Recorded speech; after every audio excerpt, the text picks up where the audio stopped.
In this video, you guys are going to learn about how to smoothly get into your finish position. A lot of people feel kind of this stuck feeling or this kind of sensation where they have to throw their arms at it, and they kind of have a really hard time getting into kind of a smooth follow-through position that everyone is after. So I'm going to explain why that may be happening to you and some simple drills to get you pointed in the right direction and to give you the right sensations that you need to get a smooth follow through or finish. And like always, if you guys enjoyed this video, please leave it a like. And if you are new to my channel, please subscribe to see more golf related content in the future. Now let's get into it.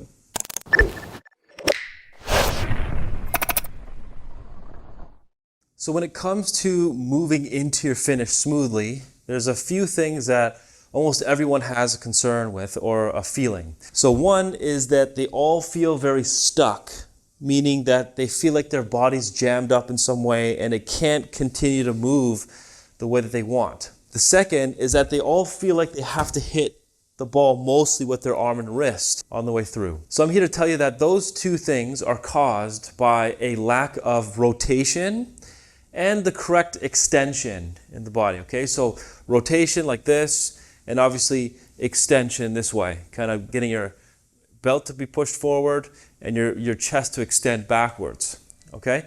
So without those two movements or doing it correctly or enough, again, you're gonna limit your range of motion and it's not gonna feel very smooth. It's gonna feel like it's very dominant in your arm and wrist. So there's a simple test that I want you guys to do on your own while watching this. And the first is to actually try to make a swing or a follow through without turning your chest or your hips at all.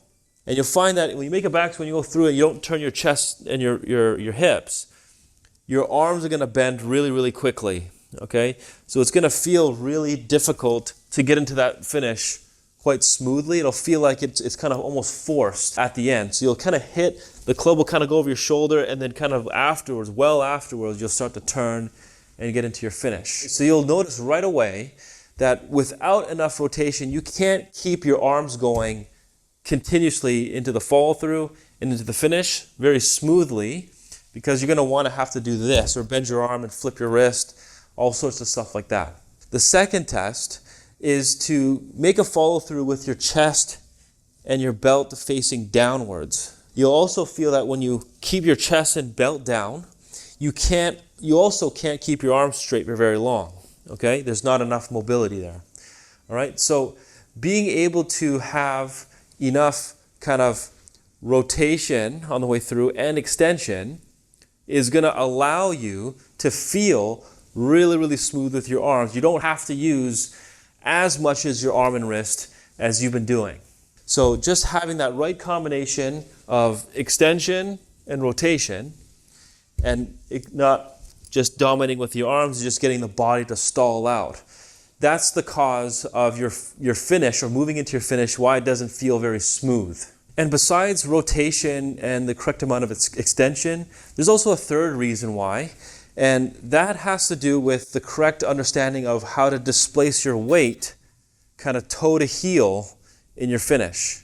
Okay, so you can kind of see that when I get into my finish, my weight is kind of more in the outside heel of my lead foot. So if I just face you guys instead, if you look at my lower body, as I go through it, you can see that my hip is kind of pushed beyond my heel. Okay, my toes of my lead foot are just slightly off the ground a little bit. And when I'm in this position here, the left side or the lead side of my hip is kind of pushed more beyond the heel and around me this way. Whereas a lot of people that struggle with a smooth finish, they tend to put their weight more in their toes. Okay, you can kind of see that the lead side of my hip doesn't move back behind or around me as much, nearly as much. So when a player goes through it with their weight on their toes, what ends up happening is they'll actually get their hips to kind of thrust towards that golf ball, and they kind of early extend. Okay, so the more you extend early, okay, the more difficult it is for you to turn yourself. You'll actually add less rotation that way. When a player goes into their follow through, okay, if they can properly understand how to distribute their weight into their heel on the way through and kind of maintain balance that way, you'll feel so much more space on the follow through side for your arms. It'll be much easier to kind of continue to rotate and extend and things like that. And that's going to also allow you to make the finish a lot more smooth. Okay, but if your hip's going towards that golf ball, if your weight goes into your toes, okay, again, you're jamming yourself up here. Plus your hips gets closer to your hands and you'll feel even more stuck that way. I'm going to explain a few drills that you can do that'll kind of hit these 3 points, and that way you guys can get a good feel of what you have to do to free yourself up, just so that it's easier to get into your finish a lot more smoothly without dominating with your arms or getting jammed up in some way. So now there's 2 drills that's going to mainly address the rotation and extension part, and it's quite a simple drill, but I'll explain kind of what to look for while doing this. But I just have an alignment stick, and I'm just going to put it kind of right behind my lower back, and I'm just going to hook my arms kind of over top, just kind of like this. If I put this ball in front of me here and I get into my posture, okay, when I make a backswing and I go into the follow through, you can see that because I have my arms like hooked around the alignment stick behind my back, I can actually use this to kind of force my arms to force my turns to keep going, and also to kind of use my arms to push my hip forward as well. Okay, so you can give this drill a try, but you want to make sure that when you go through it, the alignment stick is still kind of on an angle. So you can kind of see, if I stand here, when I go through it, see it's kind of still angled a little bit to where my trail side is a little bit lower.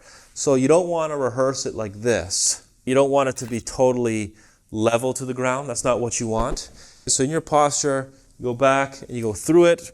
Your right arm feels like it just makes you want to keep going, okay? And because your arms are hooked behind it, you'll have this feeling of your hips being forced more forward and around. So the other thing to take note of is when you're doing this, you want to pay attention to where your hips and your chest are pointed. They're not pointing, if I turn towards you guys, I'm not pointing just directly towards you. I keep it going so that my chest is actually pointing more left of you guys. Okay? So that alignment stick on my trail side, it kind of moves past the ball, okay, and my hip is pushed forward. Okay, so this will really kind of force your body to rotate more and extend more in the follow through, so you have a feeling of how much you actually have to do it. So this is a very simple one, but you can give this a try first, just to see what it may feel like to continue to rotate longer and to get your hip to kind of push more forward when you go into your finish. So for the second drill, this will be a bit more specific for your upper body, okay, but I want you to grab the grip kind of underhand. You can see that the club face is facing you guys. I'm gripping it at the end, underhand, palm is facing towards me. Now I'm just going to put it really close to my shoulders here and into my posture, and I'm going to keep it like that. So when I make a backswing and I go through, I want to feel as though I'm trying to hit the ball with the club head end. Take note that the club head end is kind of relative to my trail shoulder. So you want to focus on that trail shoulder continuing to move forward and up. Okay, so I'm not just kind of moving it forward, okay, and down. I'm actually moving this forward and upwards. Okay, so I'm kind of, again, you'll be in that same pose with the previous drill, with your shoulder a lot more rotated because you got to get that club head beyond the ball, and I'm facing up. So my chest is now pointing up to the ceiling, but left of the camera from you guys. Okay? Now, you don't literally try to hit the ball, but just use that ball as a reference. And the main focus is to allow that trail shoulder of yours to keep going forward and up. So when people lack rotation, that trail shoulder just kind of stops. It just stops right here and the club flips through. And then by the time the club's around your head, then you start to rotate. But we want to learn to keep the body continuing to go through it, or to continue to rotate through the shot, which is going to make the swing feel a lot smoother and less arm and wrist dominant. Okay, so when you have it here, you're trying to feel like that club head end or your trail shoulder continues through the shot. Okay, you're trying to feel like you're hitting the shot as best you can. You can see I'm still on an angle. Okay, club head's past the ball, my right shoulder keeps going forward and also upwards. Okay, so it's kind of pointing, my chest and my hips are kind of pointing up that way and not just only directly at the target. Okay, so again, this is another great one to kind of feel out that continued rotation and that continued extension through the shot so that you don't feel so jammed up. So now for the issue of the weight distribution in the feet. For this, I don't want to necessarily give you a drill that's going to fix the issue, but more of an idea that I want to explain to you guys. That's going to allow you a lot more freedom in your follow through into your finish. What I like to begin with when I explain this is when you watch me from the face-on view, if you look at my hips, okay, you got the right side of your hip bone and the left side of your hip bone, okay? So when I am in my posture, I want to go do a backswing. Technically, the right hip bone is going to go up and around, while the left hip bone goes down and across, okay? So when people move their weight into their toes or their hips kind of thrust forward in the downswing, what happens is that the right side of the hip kind of moves forward to match the left. Okay, and you can see how my weight kind of goes forward. I actually move closer to the golf ball when I do that. Okay, so this is the mistake, is they move the right side forward to match the left, and already my hip is kind of extended, and I feel like I can't turn on the follow through at all. I'll just have to probably flip my arms through it. What I want you to think about instead, okay, is when that right side of your hip goes up and around, left side goes down and across, you want to focus on pulling the left hip bone back to match the right. Okay, there's a big difference when doing that. So instead of right side going forward to match the left, you're going to pull the left side back to match the right as you continue to turn. And you'll notice that when I did pull the left side back to match the right, it looks like my hip is actually moving backward and my body is actually bending more forward, which is it might feel like that to you, right? But the biggest thing there is that it's preventing the hip from moving closer towards the ball, which is going to jam you up. You can't go into your finish smoothly that way.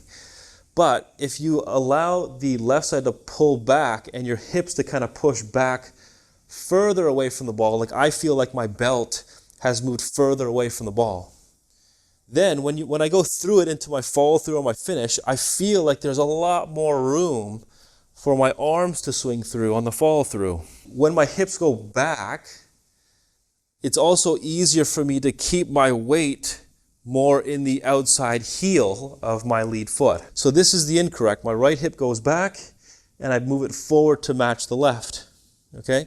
Whereas when I go back, I pull the left side to match the right. If you try this exercise yourself, doing it the way I am, when you do it more correctly, you should feel like there's a lot more room right at impact or on the way through for your arms if your hips are kind of pushed back instead of pushed forward towards that ball. You'll also notice that it is a lot easier to kind of move the weight to the outside heel of my lead foot instead. Having this idea in your mind, I think would be a lot more effective than to just kind of give you a drill to leave you alone with the drill and hope you guys fix it. Okay, so having this idea instead is actually a better way to try and kind of free up your arms and get your body to do what it has to do in order for you to kind of free yourself up to get into the finish, right? So if you were to compare the correct swing versus when I did it incorrect, you can really tell that my hips stayed much further back away from the ball than before. And I feel a lot more freedom in my body rotation, stuff like this. Doing this drill or having this idea in your mind, giving this a try, just like how I did it, may give you the sensation that you need to kind of free yourself up when you try to add more rotation and extension going into your finish. Okay, thank you guys so much for watching. Now, if you have any questions about anything that I talked about, you can leave a comment down below. If you guys want to take a look at what my online lesson programs are like, I will also leave a link to that in the description box. I'll see you guys next time.